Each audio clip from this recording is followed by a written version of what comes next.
Hello guys, Assalamualaikum dan salam sejahtera.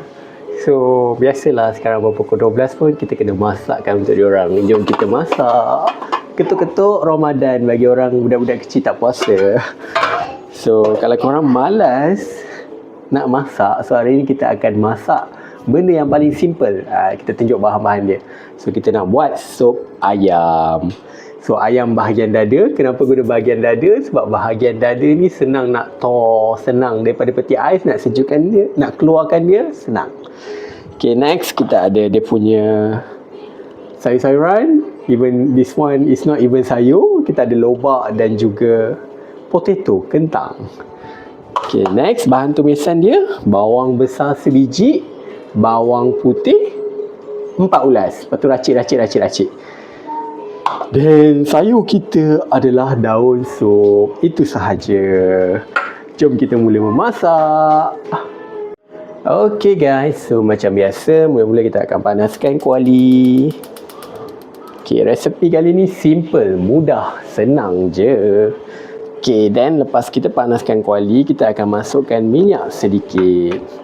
Budak-budak ni dalam seminggu ni almost 4 kali lah makan sup ayam. Sebab senang nak masak. Lalu diorang makan apa korang tahu? Dia makan sup ayam, dia makan masak lemak. Sebab tu je yang dia makan. Ataupun ayam goreng, ikan goreng. Okay, so first sekali kita akan tumiskan kita punya bawang. Kita masukkan.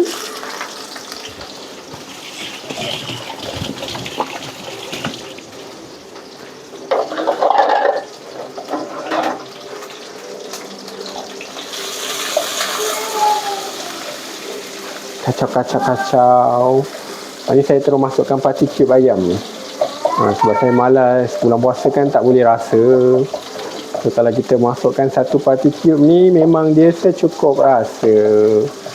Tapi siapa yang tak ada parti cube ayam ni, stok ayam pun boleh. Siapa yang tak ada, letaklah garam ke, ajinomoto ke, semua boleh, tak ada masalah. Okay, kontrol api, kita tak nak dia hangus. Pastikan bawang kita tu betul-betul marinate. Okay, next step kita nak buat apa? Next step kita akan masukkan ayam.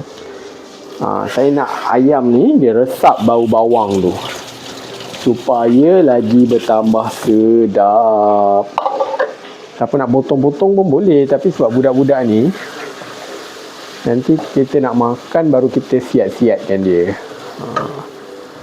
Okay, senang je, korang campak-campak je. So, kalau korang nak cepat air tu keluar, korang akan masukkan sedikit garam lah.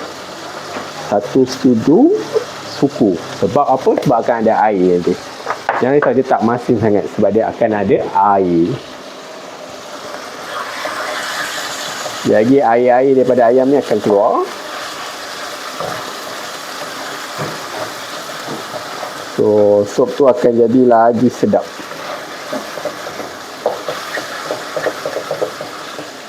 Okey, jadi siapa yang tak pernah masak sup, senang je masak dia.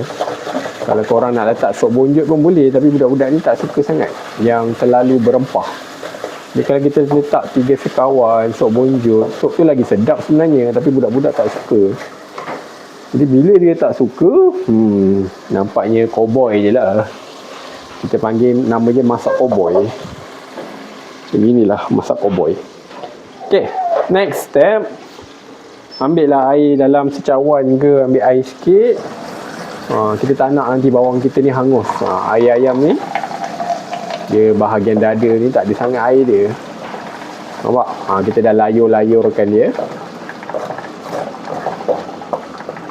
Garam dah masuk, rasa dah masuk. Campak-campak je boleh siap. Okey, so ambil air dalam secawan ataupun 200 ml. Kita akan masukkan air. Tak kisahlah korang nak masuk air panas ke ataupun air sejuk. Dua-dua boleh, tak ada masalah. Okay. So dia akan mendidih cantik nanti.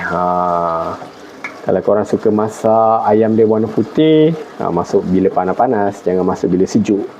Kalau sejuk api kuat, nanti dia akan lebam. So dia akan lebam ayam tu, tak cantik ni. Okay, next nak buat apa? So Sementara nak tunggu dia mendidih, kita akan masukkan kentang dan juga carrot. Okay, carrot ni bagus untuk beta karotina. Kentang ni sebagai pemekat je lah. Okay, masukkan.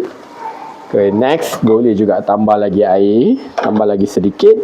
Dan untuk daun sup ni kita akan masukkan sikit je. Selebihnya kita akan masuk nanti, ujung-ujung sekali. Kita masukkan awal-awal ni untuk bagi dia bau harum dia naik. Untuk bagi bau harum dia naik. Okay, dan kita akan tutup dan biarkan. Okay, saya masukkan air lagi sikit. Okay, dan saya akan tutup dan biarkan dia mendidih selama setengah jam menggunakan api yang kecil. So, kejap lagi kita tengok hasil dia, okey? Okey. Okey guys, selepas beberapa minit, 20 minit ke 30 minit, kita buka. Wush, cantik warna dia. Nampak warna dia dah cantik. Percaya tak warna dia dah cantik? Kita zoom sikit. Zoom. Kita lihat okey ke tak okey sup ayam kita ni. Okay, last kali finishing, letak je semua daun bawang pula, daun sup. Okay, touch up dia macam inilah. Siapa suka kuah boleh tambah kuah. Siaplah kita punya sup ayam selama 5 minit. Itu saja, jumpa lagi. Bye bye. Assalamualaikum.